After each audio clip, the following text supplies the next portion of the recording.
As undergraduates at Washington College, you have been privileged to be part of a special community where the individual matters, but where you're also lifted up by the collective experience.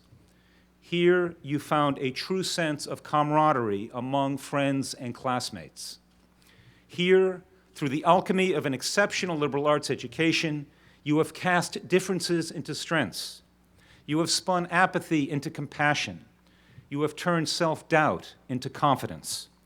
You have transformed strangers into lifelong friends.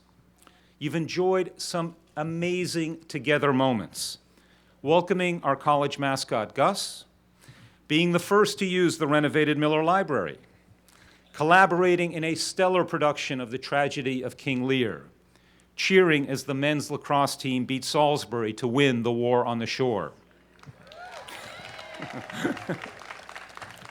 You have run together, danced together, studied together, sung together, performed together, maybe cried together, and certainly laughed together. You are ready, and I hope eager, to begin the next phase of your life. I have often been asked what made me choose Washington College. Why do I love this place? My answer to both questions is the same: the community. Washington College would not become my home away from home without the wonderful staff and amazing professors. We have grown into young adults who are ready to take on adulthood because our professors have given us the tools to do so. They have taught us to respect other people's opinions, to have confidence in our own points of view, and to keep asking questions. Washington College will always be with all of us. When we close our eyes, we will always see the green on a sunny April day, the colonial buildings where the old world meets the new, and the red and pink and orange sunsets over campus. Washington College will always be our home.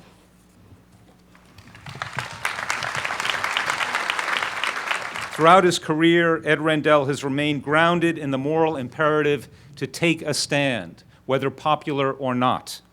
This kind of courage requires a thick skin and an open heart, as well as a love of community and country that he celebrates unabashedly. For his commitment to action, his spirited voice in the public arena, and his lifelong dedication to public service, Washington College bestows upon him the honorary degree Doctor of Laws. I graduated from the University of Pennsylvania a long, long time ago. No idea who my commencement speaker was. So it's hard to imagine why we have commencement speeches, and I looked for some guidance, and I found it from Gary Trudeau, the author of Doonesbury. Trudeau said that commencement speeches were invented largely in the belief that outgoing college students could not be released into the world without being properly sedated. As you sit here today, you hope that whatever path you choose to go down, it'll be a successful path. But that begs the question, as you as academics should understand, what is success? And who defines success? Do we let our society define success for us? If society defines success, today it's really two things: the accumulation of great material wealth and the accumulation of fame and celebrity. But I can tell you, in my career, I've gotten to know some of the richest people in America and some of the most famous. And I can report to you that many of them are desperately unhappy. And I would put a hypothetical question before the graduates. Who's more successful? The hedge fund leader who's been married and divorced 4 times, who has 5 children, none of whom will speak to him, who's accumulated $3 billion in wealth and goes home alone every night. Or the high school math teacher who coaches 8th grade women's soccer, he and his wife have an ice cream store on the boardwalk during the summer. They don't have a lot of money, but they have 4 children who love them like crazy. Who's more successful? Albert Schweitzer said, "Success is not the key to happiness. Happiness is the key to success.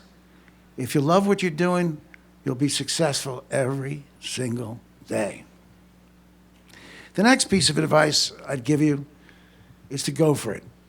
If you're sitting there today and there's something you really want to do, there's some dream you have that maybe you haven't told anybody about, don't be afraid to go for it. Don't sit back and 30 years from now say to yourself, gosh, I wish I would have tried. You know it's true. People are always telling you what you can't do. Don't worry about it. There's no disgrace in losing. Virtually everyone here today, with the possible exception of President Reese, has failed at something. The only disgrace is not trying. Regardless of what path you go down, find some time to give back. You don't have to be governor, you don't have to be mayor, you don't even have to be in public service, you don't have to be in the Department of Environmental Protection. You can be in the private sector, but find just 5 hours a week, carve 5 hours a week out of your time, and tutor a third grader who's falling behind in reading. 5 hours a week. It's amazing what that will do for that third grader. But you know what? It's more amazing what it'll do for you. Class of 2013, go out and do great things. So I ask you now to join me in a traditional 18th century cheer to the graduating class of 2013 of Washington College. Hip, hip, huzzah! Hip, hip, huzzah! Hip, hip, huzzah! To your success.